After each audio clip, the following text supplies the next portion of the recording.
Good morning student, welcome to my YouTube channel PG study classes. और जो आज का हमारा टॉपिक है वो है ऑर्गेनाइजिंग चैप्टर का पार्ट 2, ऑर्गेनाइजेशन स्ट्रक्चर। तो आज इस वीडियो के अंदर हम देखेंगे organisation structure, formal, informal organisation, और उसके साथ कुछ केस स्टडीज भी क्या करेंगे, नोट डाउन करेंगे।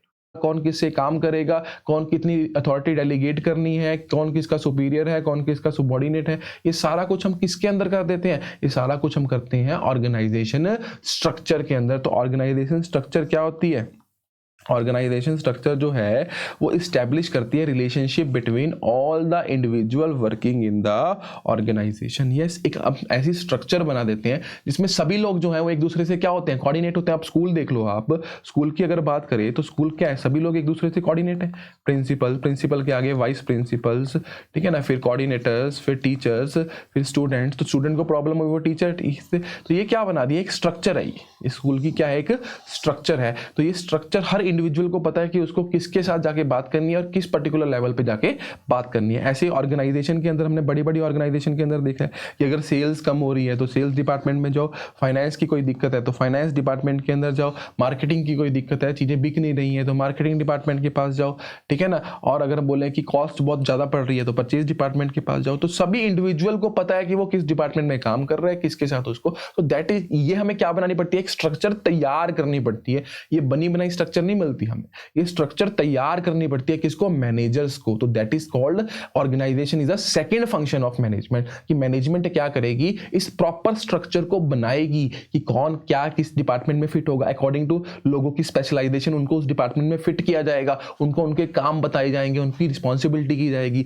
तो जब एक बार ये स्ट्रक्चर बन गई तो फिर उनका काम, अब टॉप का काम खत्म, वो किसी और काम पे जाएंगे और वो स्ट्रक्चर अकॉर्डिंगली क्या करती रहेगी, वर्क करती रहेगी, ठीक है ना। तो it is a kind of structure जो क्या करती है, पूरी ऑर्गेनाइजेशन को बाइंड करती है। मतलब सारी ऑर्गेनाइजेशन को किसके अंदर, इस स्ट्रक्चर के अंदर ही कंबाइन कर रखा है। It make clear who reports to whom and properly guide what kind of duty every individual have to say, ठीक है ना। तो ये एक प्रॉपर ऐसी स्ट्रक्चर हो जाएगी। देखो समझ में आ गया होगा आपको कि स्ट्रक्चर क्या है। स्ट्रक्चर एक मतलब हमने एक फ्रेमवर्क तैयार कर दिया कि कौन किसको रिस्पॉन्सिबिलिटी है, कौन किसको जवाबदेही है। जैसे अगर हम देखें कि आपको एक कोई मैरिज फंक्शन करना है तो उसके अंदर भी हम क्या करते हैं, एक स्ट्रक्चर तैयार कर देते हैं कि भाई मैरिज फंक्शन करना है तो हलवाइयों को कौन बुलाएगा, ए बुलाएगा, ठीक है ना।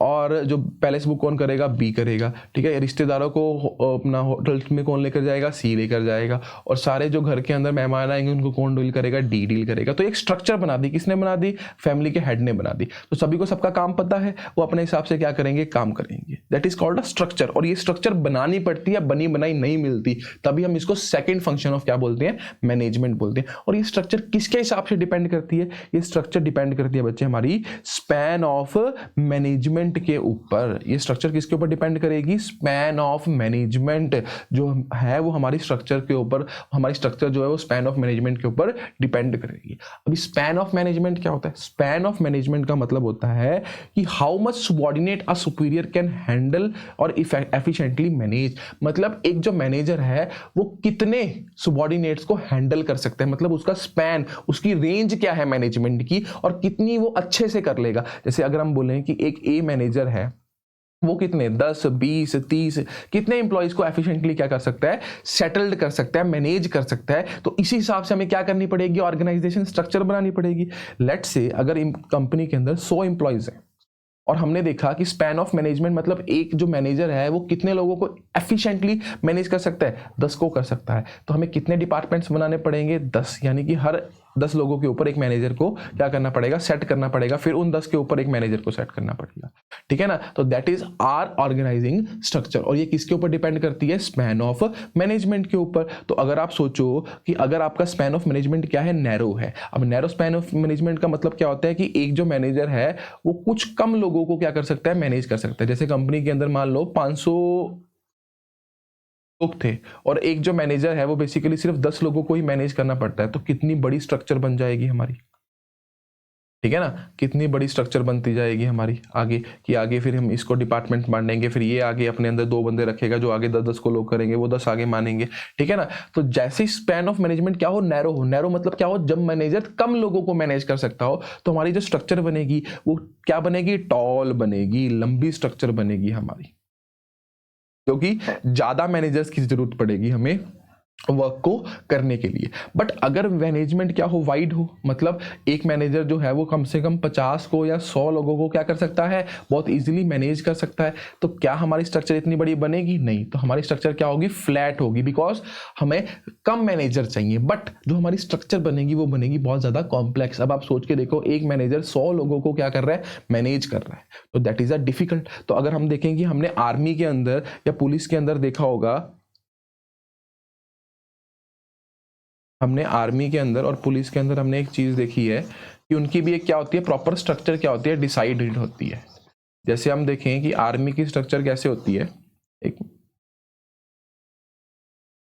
आर्मी की स्ट्रक्चर कैसे होती है, या हम देखें उसकी पुलिस की स्ट्रक्चर क्या होती है, तो सबसे पहले क्या होता है, सुपरिटेंडेंट ऑफ पुलिस। तो उनके नीचे बहुत सारे एरियाज के क्या होते हैं, डीएसपीज होते हैं, ठीक है ना। सुपरिटेंडेंट ऑफ पुलिस पूरे एक डिस्ट्रिक्ट का होता है, तो उनके पास अलग अलग जो एरियाज होते हैं उनके क्या होते हैं, डीएसपीज होते हैं, और उन डीएसपीज के अंडर बहुत सारे क्या होते हैं, इंस्पेक्टर्स होते हैं, ठीक है। एक पर्टिकुलर एरिया का इंस्पेक्टर जिसको एसएचओ बोलते हैं। फिर इनके अंदर बहुत सारे क्या होते हैं, सब इंस्पेक्टर होते हैं। फिर उन सब इंस्पेक्टर के अंदर बहुत सारे क्या होते हैं, एएसआईज होती हैं, ठीक है ना। तो ये क्या है, स्ट्रक्चर है। और ये स्ट्रक्चर उन्होंने बना रखी है कि एक पर्टिकुलर लोग के अंदर कितने लोग काम करेंगे। तो एक स्ट्रक्चर ये क्या होती है, नैरो स्पैन ऑफ मैनेजमेंट है, बिकॉज एक एसपी के अंदर बहुत ज़्यादा होते हैं, फिर उसको बाद डीएसपी, फिर एसएचओ, फिर इंस्पेक्टर, ठीक है ना। तो ये स्ट्रक्चर डिपेंड, तो हमारा एक स्पैन ऑफ मैनेजमेंट डिपेंड करता है कि हमारा स्ट्रक्चर कितना बड़ा होगा। कि अगर एक कंपनी है, उसके अंदर उन्होंने बोला कि भाई एक व्यक्ति, कंपनी के अंदर 400 एम्प्लॉई है और एक व्यक्ति इजीली 100 बंदों को मैनेज कर सकता है, तो उन्हें सिर्फ 4 मैनेजर्स की जरूरत पड़ेगी 100 लोगों को मैनेज करने के लिए। बट अगर एक व्यक्ति सिर्फ और सिर्फ 10 लोगों को मैनेज करता है, तो उन्हें क्या करना पड़ेगा, डिफरेंट डिफरेंट डिपार्टमेंट्स बनाए 200 लोगों के लिए, ठीक है। फिर उन डिपार्टमेंट्स के अंदर 10 मैनेजर्स रखे जो आगे 10 को क्या कर सकते हैं, मैनेज कर सकते हैं, ठीक है ना। तो जितना आपका स्पैन ऑफ मैनेजमेंट छोटा होगा, उतनी बड़ी आपकी क्या होगी, स्ट्रक्चर होगी, आपकी ऑर्गेनाइजेशन स्ट्रक्चर होगी, ठीक है ना। और जितना ही आपका वाइड होगा स्पैन ऑफ मैनेजमेंट, मतलब एक मैनेजर बहुत ज्यादा लोगों को मैनेज कर सकता है, उतना ही आपका ऑर्गेनाइजेशन स्ट्रक्चर क्या होगा, हम बोले फ्लैट होगा, मतलब ज्यादा बड़ा नहीं हो पाएगा। बट आप सोच के देखिए, अगर फ्लैट होगा तो होगा भी क्या, कॉम्प्लेक्स, बिकॉज कम मैनेजर है, ज्यादा लोग हैं। तो ये चीज डिपेंड करती है कि एक मैनेजर की एफिशिएंसी कितनी है और कंपनी का बेसिकली काम कैसा है, ठीक है ना। अगर एक मैन्युफैक्चरिंग कंपनी है तो उसको वो अगर देखें तो वो 10, 20, 30, 40 लोगों को मैनेज कर सकती है। बट अगर एक सर्विस कंपनी है तो 10 प्रोफेशनल्स को मैनेज करना, ये structure company to company vary करता है, ऑर्गेनाइजेशन टू ऑर्गेनाइजेशन वेरी करता है, ठीक है ना। बट ये वेरी किसके ऊपर करता है, उनके स्पैन ऑफ मैनेजमेंट के ऊपर। तो स्पैन ऑफ मैनेजमेंट एक बार फिर समझते हैं कि एक मैनेजर कितने लोगों को मैनेज कर सकता है। नैरो मतलब अगर एक मैनेजर के अंदर कम लोग काम करते हैं, और वाइड मतलब जब एक मैनेजर के अंदर बहुत सारे लोग काम करते हैं। तो अगर हमारा स्पैन ऑफ मैनेजमेंट नैरो होगा तो हमारी स्ट्रक्चर क्या होगी, बहुत बड़ी स्ट्रक्चर होगी, टॉल स्ट्रक्चर होगी, बिकॉज हमें बहुत सारे मैनेजर्स की क्या होगी, रिक्वायरमेंट होगी। और अगर हमारा स्ट्रक्चर क्या होगा, वाइड होगा, तो हमें इतने ज्यादा मैनेजर्स की रिक्वायरमेंट नहीं है, तो वो क्या होगा, फ्लैट होगा। चलो, तो अब हमारे पास 2 टाइप की स्ट्रक्चर्स होती हैं। एक होती है हमारे पास फंक्शनल स्ट्रक्चर, एक होती है फंक्शनल स्ट्रक्चर, एक होती है हमारे पास डिविजनल स्ट्रक्चर। तो सबसे पहले हम बात करते हैं फंक्शनल स्ट्रक्चर की क्या होती है। तो फंक्शनल स्ट्रक्चर का मतलब क्या है कि जो हमारी जॉब्स है ना, जॉब्स मतलब जो छोटी छोटी ड्यूटीज हमने अपने एम्प्लॉइज को बांट रखी है ना, वो सिमिलर नेचर की जॉब्स को क्या करना है, ग्रुप करना है according to function performed by individuals, ठीक है ना। कि क्या क्या वो काम कर रहे हैं। जैसे इसकी मैं आपको छोटी सी एग्जांपल दूं कि मान लो एक एबीसी लिमिटेड कंपनी है और वो शूज मेकिंग कंपनी है, ठीक है। तो वो क्या करेगी, वो अपने ऑर्गेनाइजेशन के अंदर देखेगी कि क्या क्या फंक्शन ऑर्गेनाइजेशन के अंदर क्या हो रहे हैं, काम के अंदर आ रहे हैं। तो उन्होंने क्या कर दिया, उन्होंने 4 डिपार्टमेंट्स बना दिए अकॉर्डिंग टू द फंक्शन की। एक सेल्स डिपार्टमेंट, फिर परचेज डिपार्टमेंट, एक मार्केटिंग डिपार्टमेंट और एक फाइनेंस डिपार्टमेंट। तो 4 डिपार्टमेंट की उनको जरूरत थी, उन्होंने ये 4 डिपार्टमेंट क्या कर दिए, बना दिए अकॉर्डिंग टू द फंक्शन की किसका क्या काम है। और इसके अंदर जो व्यक्ति जैसे नॉर्थ इंडिया की कोई सेल देखता था, कोई एक पर्टिकुलर शहर की सेल देखता था, लेट्स से हम बोलें कि ए जो था वो नॉर्थ इंडिया की सेल देखता था, बी जो था वो अपना साउथ की सेल देखता था, ये जो था वो नॉर्थ ईस्ट की सेल देखता था। इन सबको किसके अंदर हमने बांट दिया, सेल्स डिपार्टमेंट के अंदर बांट दिया, यानी कि अकॉर्डिंग टू देयर फंक्शन बांट दिया। ऐसे ही परचेज जो था, कोई फॉरेन से परचेज करता था, कोई कहीं से, कोई बिहार से, कोई यूपी से, तो उनको भी एक डिपार्टमेंट में बांट दिया। मार्केटिंग डिपार्टमेंट वाले क्या करते थे, कोई मार्केटिंग ऑनलाइन का मार्केटिंग करता था, कोई ऑफलाइन मार्केटिंग देखता था, कोई डोर टू डोर मार्केटिंग देखता था, इनको ही कंबाइन कर दिया।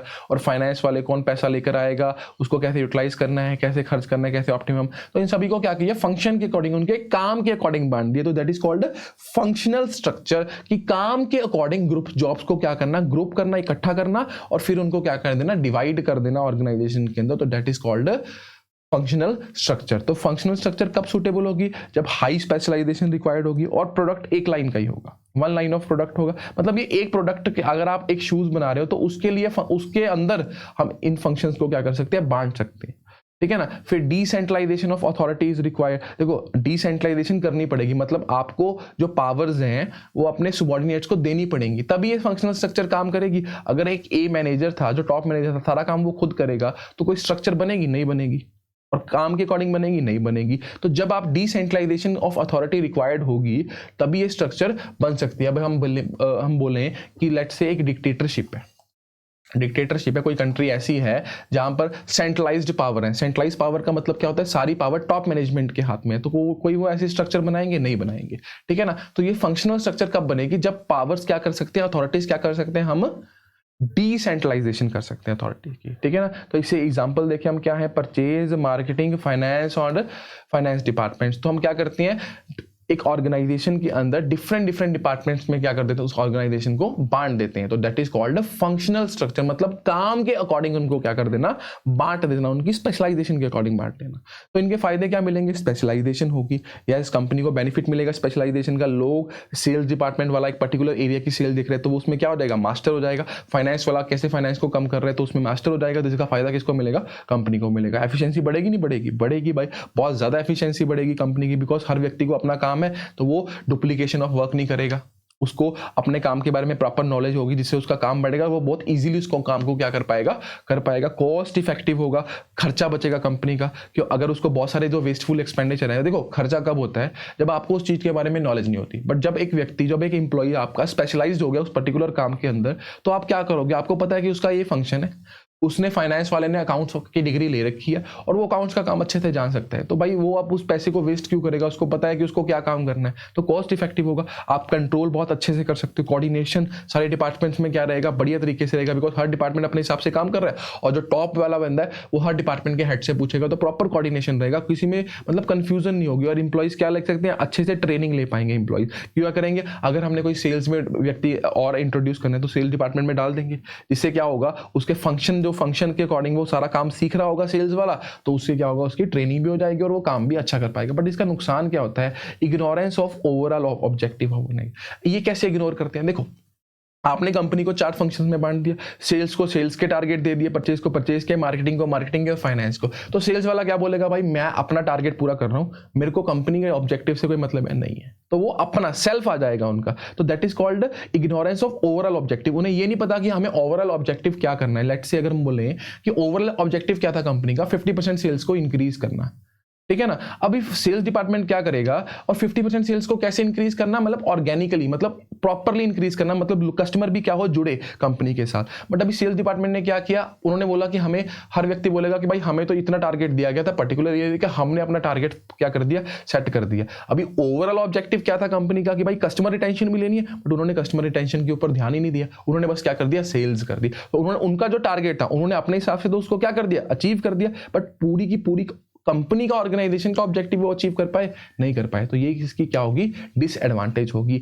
इंटर डिपार्टमेंटल कोऑर्डिनेशन प्रोग्राम तो होगी। हर डिपार्टमेंट का हेड एक लेवल के ऊपर है। सेल्स डिपार्टमेंट क्या बोलेगा कि भाई परचेज डिपार्टमेंट काम नहीं कर रहा, परचेज क्या बोलेगा कि मार्केटिंग में गलती है, हम तो अपना काम कर रहे हैं, ठीक है ना। तो सभी सेल्फ आ जाएंगे। इंटर डिपार्टमेंट कॉन्फ्लिक्ट्स आ जाएंगे कि डिपार्टमेंट्स में आपस में क्या होंगी, लड़ाई झगड़े होने शुरू हो जाएंगे। सबके अंदर होगा कि भाई देखो सबकी ईगोज है, सब बोलेंगे कि भाई हम अपने एक, हम भी मैनेजर है, सेल वाला भी मैनेजर है, परचेज वाला भी मैनेजर है, तुम करो, हम क्यों करें, हम अपना सिर्फ पर्टिकुलर काम करेंगे। तो कोई चेंज अडॉप्ट करना होगा कंपनी ने, क्या वो चेंज होगा, नहीं। तो दे आर बिकम इनफ्लेक्सिबल कि भाई हमारा काम तो सही है, आप अपना काम कर लो। तो फंक्शनल स्ट्रक्चर के फायदे भी हैं और नुकसान भी है।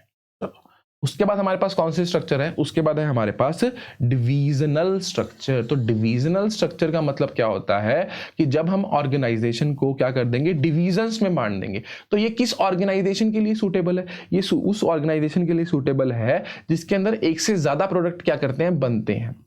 लेट्स से हम बात करें रिलायंस की, तो रिलायंस की क्या है, अलग अलग डिवीजन है, अलग अलग डिवीजन है। कैसे, जैसे एक पेट्रोलियम डिवीजन है, ठीक है, एक कौन सी डिवीजन है, जियो की डिवीजन है, और एक कौन सी डिवीजन है, जियो मार्ट है, ठीक है। और इनका और क्या होंगे, लेट्स से इनके कोई केमिकल्स फैक्ट्रीज वगैरह होंगी, ठीक है ना। तो ये इनकी क्या है, डिवीजन्स है। तो इसको बोलते हैं डिविजनल स्ट्रक्चर। देखो, अगर रिलायंस सभी को इकट्ठा लेकर चले तो क्या चल पाएगा, नहीं चल पाएगा। या अगर हम बोले कि कोई लेट्स से एक हिंदुस्तान यूनिलीवर लिमिटेड, ये एक कंपनी है, एफएमसीजी कंपनी है, तो इसके बहुत सारे प्रोडक्ट्स हैं। ऐसे प्रोडक्ट्स हैं इनके कि ये एफएमसीजी के अंदर भी बनाती हैं, ये शूज़ वगैरह, ये कपड़े वगैरह, या कोई भी डिपार्टमेंट के अंदर ये काम करती हैं। तो ये क्या करेंगी, ये उनको डिवीज़न कर देंगी। हर डिपार्टमेंट का अलग से एक हेड बना दिया जाएगा, हर डिवीज़न का एक अलग से हेड बना दिया जाएगा, और उस डिवीज़न के अंदर ये क्या करेंगे, फंक्शंस परफॉर्म करेंगे। जैसे एग्जाम्पल देखें हम कि लेट्स से एक एबीसी लिमिटेड एक बहुत बड़ी कंपनी है, तो उसके क्या है, 4 डिवीज़न है, मतलब वो 4 प्रोडक्ट्स बनाती है।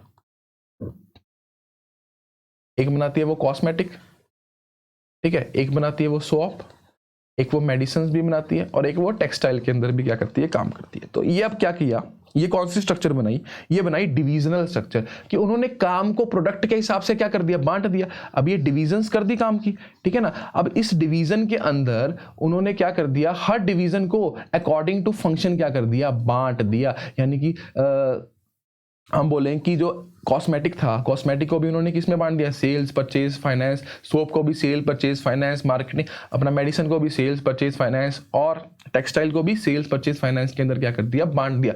मतलब सबसे पहले क्या किया, सबसे पहले डिविजन्स बनाई प्रोडक्ट्स की, और उसके बाद उन हर एक प्रोडक्ट की स्पेशलाइजेशन के अकॉर्डिंग सेल्स डिपार्टमेंट फंक्शन के अकॉर्डिंग क्या कर दिया, बांट दिया। तो डिविजनल स्ट्रक्चर में फंक्शनल स्ट्रक्चर भी आएगी, यस। अच्छा, तो फंक्शनल स्ट्रक्चर बड़ी है या डिविजनल स्ट्रक्चर बड़ी है, किसका स्कोप ज्यादा है? तो हमसे ये पूछा जाता है कि भाई किसका स्कोप ज्यादा है, तो किसका स्कोप ज्यादा है, डिविजनल स्ट्रक्चर का स्कोप क्या है, ज्यादा है। बिकॉज डिविजनल के अंदर ऑटोमेटिकली क्या आ जाएगा, फंक्शन आ जाएगा।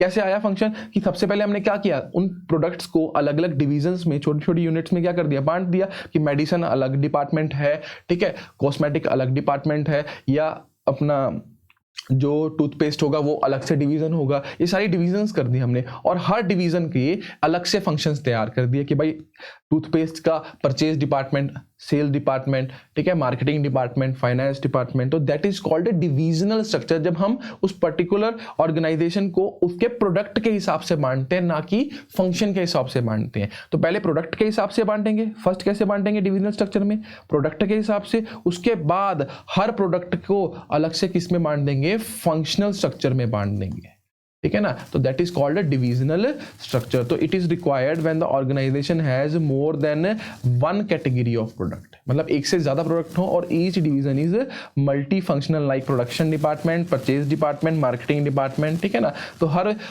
Each work has responsible for their unit profit and loss. तो जो हर मैनेजर होगा वो क्या होगा, अपनी यूनिट के लिए क्या होगा, रिस्पॉन्सिबल होगा, अपनी डिवीजन के लिए क्या होगा, रिस्पॉन्सिबल होगा। जैसे हम बोले कि मेडिसिन डिपार्टमेंट भी काम कर रहे हैं, मेडिसिन डिवीजन भी काम कर रही है, ठीक है, शूज़ वाले भी काम कर रहे हैं कंपनी के, और कंपनी की जो थी टेक्सटाइल यूनिट भी क्या कर रही है, काम कर रही है। अभी कंपनी को इन दोनों में तो क्या हो रहा है, प्रॉफिट हो रहा है, पर इसमें क्या हो रहा है, लॉस हो रहा है। तो क्या पूरी की पूरी कंपनी बंद हो जाएगी? नहीं, कंपनी इन दोनों प्रोडक्ट को क्या करेगी, फोकस करेगी, और इसके अंदर प्रॉफिट लॉस क्यों हो रहा है उसके सारे कारणों को देखा जाएगा। तो ये बाकी दोनों तो क्या होते रहेंगे, इजीली चलते रहेंगे। बट अगर इनकी स्ट्रक्चर एक ही होती, तीनों की एक ही करता, तो कंपनी को पता चल पाता कि कौन सा हमें प्रोडक्ट ज्यादा प्रॉफिटेबल है या लॉस है। तो शायद कंपनी इसको बंद करके इसको फोकस करे, तो कंपनी क्या कर सकती है, ग्रोथ कर सकती है। तो that is called divisional structure.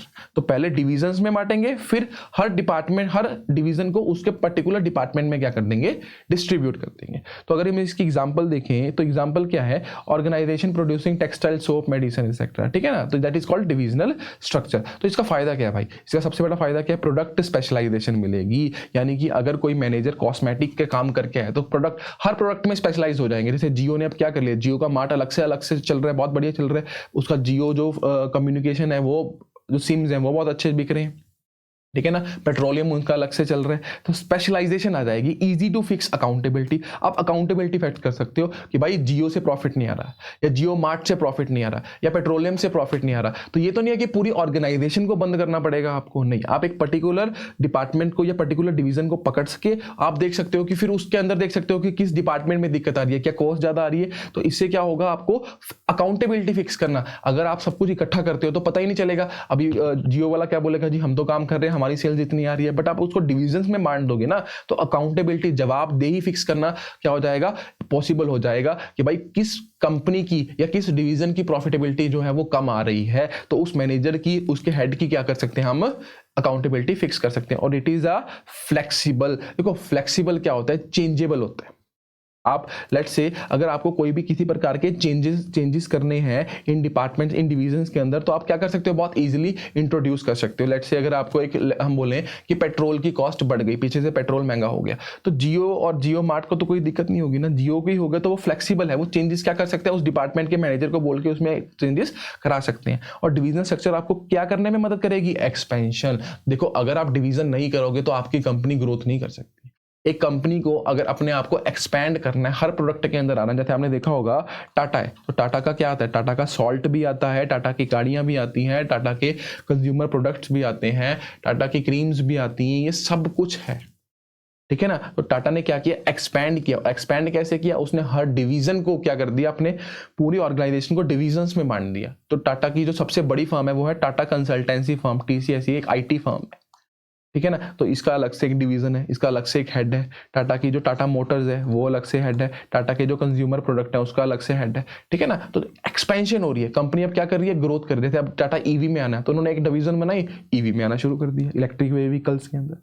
But इसका नुकसान क्या है, इंटर डिवीजन कॉन्फ्लिक्ट होंगे भाई, लड़ाई झगड़े होंगे ही होंगे। क्यों, क्योंकि शायद टाटा कंज्यूमर बोलेगा कि हमें, हमारी तरफ हमें पैसा पूरा नहीं मिला, या कंपनी हमारी तरफ ध्यान नहीं दे रही, ठीक है। या TCS टाटा कंसल्टेंसी या टाटा मोटर्स क्या बोलेगी कि हमारी तरफ कंपनी ध्यान नहीं हो रही। तो कन्फ्लिक्ट्स होंगे ही होंगे कि हमारी डिवीजन अच्छी है, आपकी डिवीजन अच्छी है। या वो बोलेगा, टाटा वाला क्या बोलेगा कि भाई आप टाटा कंज्यूमर को तो पूरा पैसा दे रहे हो, बट टाटा की जो मोटर्स है आप उसको पूरा पैसा दे रहे हो, नहीं दे पा रहे हो, ठीक है ना। तो ये इंटर डिवीजन कन्फ्लिक्ट आ जाएंगे कि कंपनी जो हेड है वो इसके लिए प्रति ज्यादा फेवरेबल है, उसके प्रति ज्यादा फेवरेबल नहीं है। और कॉस्टली, अगर आपको डिवीजन बनानी है तो मैनेजर भी तो उतने रखने पड़ेंगे, इतने मैनेजर इतने इंप्लॉइज रखेंगे तो इट इज द कॉस्टली और एक्सपेंसिव, और ignorance of overall organisational interest. तो टाटा का मेन जो इंटरेस्ट है वो प्रॉफिट, वो क्या होगा, कहीं दूर रह जाएगा। कैसे दूर रह जाएगा, क्योंकि TCS टाटा कंसल्टेंसी के बोले कि भाई हम तो इतना काम कर रहे हैं, कंज्यूमर प्रोडक्ट क्या बोलेगा, हम अपना पर्टिकुलर एरिया में कर रहे हैं। पर जो मेन टाटा का ऑब्जेक्टिव था कि भाई हमें लोगों की केयर भी करनी है, साथ में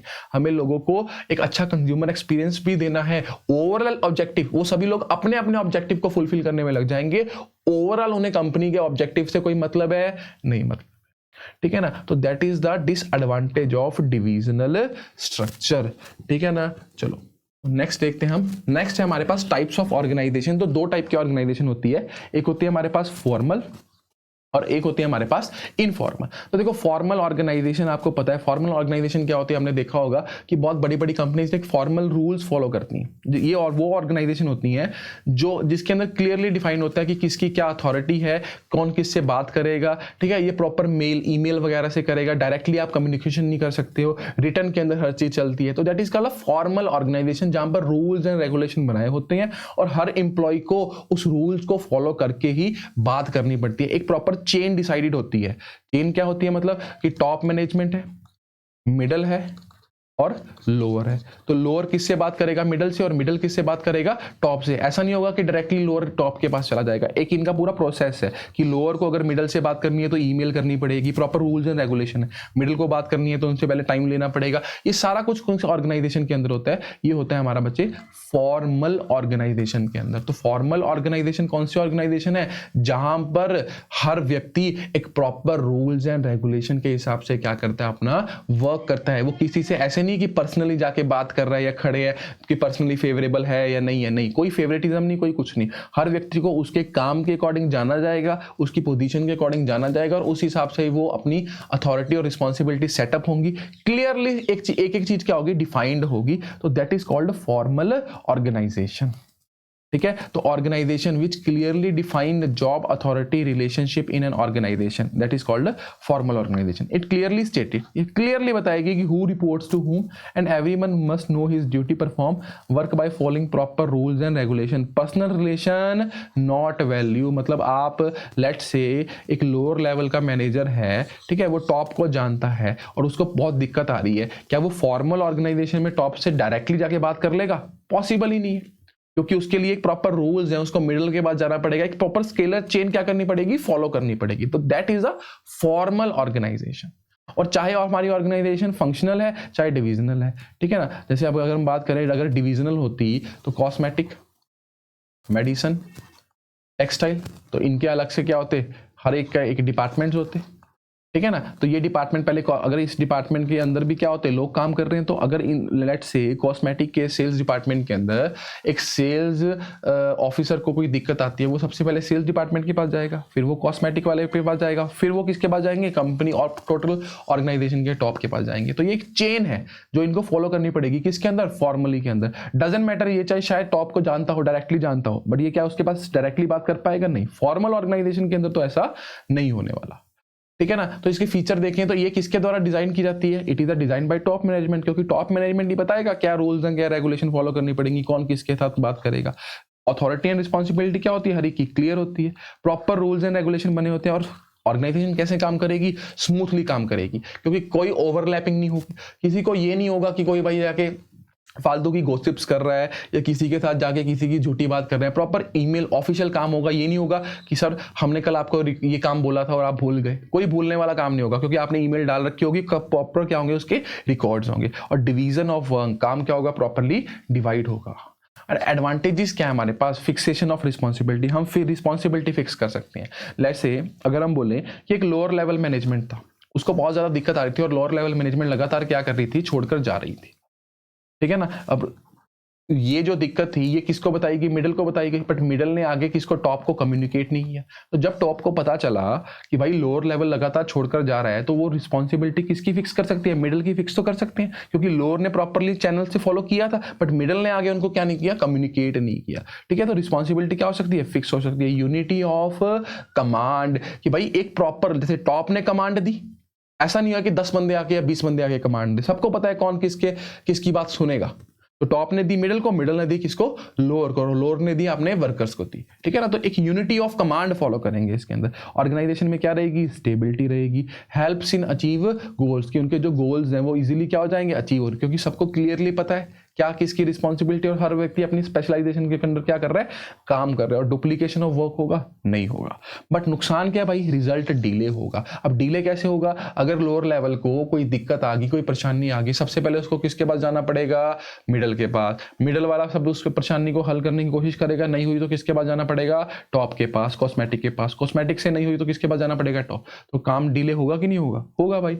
इतना एक काम को करने, कहीं अगर डायरेक्टली लोअर टॉप के पास जाके अपना मसला हल कर लेता तो शायद उस मसले का क्या हो जाता, निपटारा हो जाता, ठीक है. इम्फेसिस ऑन वर्क ओनली, सिर्फ किसके ऊपर फोकस किया जाएगा, काम के ऊपर फोकस किया जाएगा. क्या उनकी जो एम्प्लॉइज की सोशल नीड्स हैं उनको फोकस किया जाएगा. क्या आप सोच के देखो, एक ऐसी ऑर्गेनाइजेशन जहां सिर्फ काम के बारे में बात की जाती है, आप अपने आसपास के किसी भी व्यक्ति के साथ बात नहीं कर सकते, नॉर्मली कुछ भी नहीं कर सकते, तो क्या आप उस ऑर्गेनाइजेशन में काम कर पाएंगे, नहीं कर पाएंगे. लैक ऑफ इनिशिएटिव, इनिशिएटिव क्या होता है कि मतलब उनमें कोई मोटिवेशन ही नहीं होगी कि भाई अगर लेट से सारा प्लान कौन बना रहा है, टॉप मैनेजमेंट बना रही है, तो मिडिल में अंदर या लोअर के अंदर क्या इनिशिएटिव होगा, वो लेंगे उस काम के. उनको तो पता है भाई हमारे ऊपर ये काम थोप दिया गया है, हमें इतना काम करना है. अगर उनके साथ बातचीत करते या कोई उनसे डिसीजन में मेकिंग में प्रोसेस करते, तो तब तो उनको लगता ना कि चल हमने भी इस काम के अंदर कुछ बोला है, कुछ कंट्रीब्यूशन किया है, तो हम भी इस काम को क्या करें, बढ़िया तरीके से करें, हम बताएं कि हम एक्सपर्ट कैसे हैं, कैसे हम काम कर सकते हैं. बट उनमें कोई इनिशिएटिव होगा नहीं होगा. Neglect social needs of the employee, तो कि हर व्यक्ति की एक सोशल नीड होती है, उसको भी पता है हम 8 घंटे लगातार, आप भी देखो स्कूल में आप लगातार पढ़ नहीं सकते हो, या कॉलेज के अंदर हम लगातार स्टडी नहीं कर सकते हैं. थोड़ा बहुत दोस्तों के साथ घूमना फिरना भी होता है, उनसे नॉर्मली बातचीत भी होती है, टीचर्स के साथ भी नॉर्मली फ्रेंडली बातचीत हो जाती है, ठीक है ना. तो सोशल नीड्स को फॉर्मल ऑर्गेनाइजेशन क्या करती है, डिस्कार्ड करती है, उसको ये चीज फॉलो नहीं करती है. चलो, तो नेक्स्ट है हमारे पास इनफॉर्मल ऑर्गेनाइजेशन. कौन सी ऑर्गेनाइजेशन है हमारे पास? Informal organisation. अभी फॉर्मल कौन सी? जो proper rules and regulation follow करती है, और इनफॉर्मल क्या होती है? जो कोई रूल्स एंड रेगुलेशन फॉलो नहीं करती। ये एक फ्रेंडली और सोशल रिलेशन के हिसाब से बनती है। जैसे आप देखोगे ऑर्गेनाइजेशन के अंदर बहुत सारे छोटे छोटे ग्रुप्स बने होते हैं दोस्तों के। एक स्कूल के अंदर भी देखते हैं हम, छोटे छोटे क्या होते हैं, ग्रुप्स बने होते हैं, 3 दोस्त 5 दोस्त, वो इकट्ठा चलते हैं। तो वो कौन सा ऑर्गेनाइजेशन है? वो है इनफॉर्मल ऑर्गेनाइजेशन, जहां पर आप फ्रेंडली रिलेशन से बात कर रहे हो। ठीक है, ये इंडिविजुअल के द्वारा, ये किसी कंपनी ने तो नहीं बनाया कि आप 5 ग्रुप इकट्ठा होकर काम करो या 10 लोग काम करो, नहीं। ये उनकी दोस्ती होती है जिसके साथ इंडिविजुअल कंफर्टेबल फील करते हैं, हम उसके साथ क्या कर लेते हैं? वर्क कर लेते हैं। तो it is not framed by any rules. कोई रूल्स नहीं इसको गाइड करता कि नहीं भाई आपको दोस्ती करनी है तो किस हिसाब से करनी है, नहीं। ये ऑटोमेटिकली बनता है अकॉर्डिंग टू आपकी साइकोलॉजिकल सेटिस्फेक्शन की, किसके साथ आपको अच्छा लग रहा है। तो ये फॉर्मल ऑर्गेनाइजेशन के अंदर ही क्या होता है बहुत सारी कंपनीज, जैसे अगर स्कूल है फॉर्मल है तो देखा होगा आपने कि टीचर्स आपस में क्या करती हैं? बात करती हैं, बच्चे आपस में क्या करते हैं? बात करते हैं। तो फॉर्मल ऑर्गेनाइजेशन के अंदर इनफॉर्मल भी क्या होता है? एग्जिस्ट करता है और जरूरी भी है, क्योंकि अगर आप एम्प्लॉइज की सोशल नीड को फॉलो नहीं करोगे ना, तो वो अकेला काम नहीं कर सकता, वो बोर हो जाएगा और वो ऑर्गेनाइजेशन को छोड़कर चला जाएगा। तो ये फॉर्मल ऑर्गेनाइजेशन के अंदर ही होती है। यस, इनफॉर्मल लीडर्स क्या होते हैं? इनफॉर्मल लीडर्स होते हैं। तो आपने देखा होगा 5-10 दोस्त होते हैं जो स्कूल के अंदर होते हैं, तो उनका एक लीडर होता है जिसकी वो सारे क्या करते हैं? बात मानते हैं कि चलो घूमने चलते हैं। या तो ऐसी कंपनी के अंदर देखा होगा कि 5-10 लोग होते हैं, वो बोलते हैं कि नहीं भाई इस वीकेंड को प्लान बनाते हैं, तो सभी उसकी बात मान लेते हैं। तो इनफॉर्मल लीडर्स क्रिएट होते हैं। ठीक है, leads to informal communication. Informal communication होती है, देखो फॉर्मल कम्युनिकेशन तो प्रॉपर ऑफिशियल मेल से होगी, बट इनफॉर्मल कम्युनिकेशन क्या होगी? लेट्स से टॉप मैनेजमेंट ने कोई डिसीजन लिया और उसको मिडिल और लोअर तक क्या किया? कम्युनिकेट किया। अभी टॉप मैनेजमेंट को ये जानना है कि भाई वो डिसीजन लोगों को अच्छा लगा कि नहीं लगा, बट अगर वो उसको फॉर्मली पूछेंगे तो सभी अच्छा ही बोलेंगे, कोई गलत तो बोल नहीं सकता टॉप को, बिकॉज ऑफिशियली जाना है, ईमेल पे जाना है। बट अगर in let's say top management का कोई दोस्त लोअर के अंदर होता और वो उसको बताता कि सर आपकी ये प्रॉब्लम है, तो that is a informal communication. ये इनफॉर्मल कम्युनिकेशन होगी जिससे ऑर्गेनाइजेशन भी क्या होगी? अच्छा ग्रोथ करेगी। टॉप मैनेजमेंट को भी ट्रू फीडबैक पता चलेगा, बिकॉज आप भी सोच के देखो, अगर आपको एक ऑफिशियल चीज करनी है तो उसमें हमेशा हम सब कुछ अच्छा लिखते हैं, हम ट्रू फीडबैक नहीं दे पाते, क्योंकि कल को हमें भी अपनी जॉब क्या है? खतरा है। बट जब हम इनफॉर्मल कम्युनिकेशन फॉलो करते हैं, वो हमारा दोस्त है, हम उसको इजीली बता सकते हैं कि भाई आपका ये डिसीजन अच्छा लगा, बट ये डिसीजन क्या लगा? बुरा लगा, तो आप उसको क्या करो? चेंज करो। कोई डेफिनेट स्ट्रक्चर होती है? नहीं होती। एंड ये टॉप मैनेजमेंट के द्वारा डिसाइड है? नहीं, लोअर वर्कर भी आपस में क्या बन जाते हैं? इनफॉर्मल ऑर्गेनाइजेशन बना लेते हैं। तो इसके फायदे क्या हैं? ये सोशल नीड्स को क्या करती है? फुलफिल करती है। कम्युनिकेशन क्या होती है? फास्टर स्पीड से होती है। लोअर को कोई भी दिक्कत होगी वो सीधा अपने दोस्त को कॉल करेगा, भाई हमारा ये काम क्या करो? कर दो। डिफिकल्टीज जो फॉर्मल कम्युनिकेशन के अंदर होती हैं, जो टाइम लगता है इतना ज्यादा, उस डिफिकल्टीज को इनफॉर्मल क्या कर देगा? दूर कर देगा। भाई ईमेल कर रहे हो, लेट्स से ईमेल कर रहे हो, ईमेल में टाइम लग रहा है, ठीक है, तो लोअर सीधा टॉप के पास पहुंच गया और बोला कि सर ये मेरी प्रॉब्लम है। तो जो डिफिकल्टीज फॉर्मल के अंदर आ रही थी वो इनफॉर्मल के अंदर इतनी नहीं होती। आप डायरेक्टली ऑफिस में जाओ, बातचीत करो, ठीक है ना। और good training for formal managers. तो फॉर्मल मैनेजर्स है ना, जो मैनेजर कंपनी ने बना रखे हैं, जिनके अंदर बहुत सारे लोग काम कर रहे हैं, अगर वो सिर्फ उनके साथ ऑफिशियली डील करेंगे, अनऑफिशियली डील नहीं करेंगे, तो वो लोग उनके साथ काम करने में इंटरेस्टेड नहीं होंगे।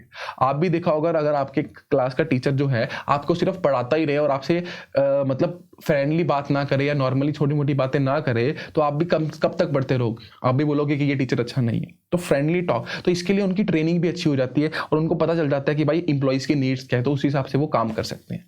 बट इसका नुकसान क्या है? र्यूमर्स। हाँ, हमने देखा होगा बहुत सारी फालतू की बातें फैलती हैं एक दूसरे के अंदर, ठीक है ना। Priorities of group interest. तो अभी क्या होता है? प्रायोरिटीज फिक्स हो जाती हैं। जैसे अगर आपका दोस्त है, उसका कोई काम दिक्कत हो रही है या उसको किसी के साथ मतलब दुश्मनी है उसकी, तो आप क्या करते हो? जानबूझ के उसकी ईमेल गलत डाल देते हो या कुछ भी कर सकते हो। और स्पेशलाइजेशन आता है? नहीं आता, क्योंकि इनफॉर्मल क्या होता है? आपका जो अगर साथ में दोस्त है, फ्रेंड है, वो उसको भी साथ लेकर चलते रहते हैं, चाहे वो स्पेशलाइज्ड है चाहे वो स्पेशलाइज्ड नहीं है। तो that is our informal organisation.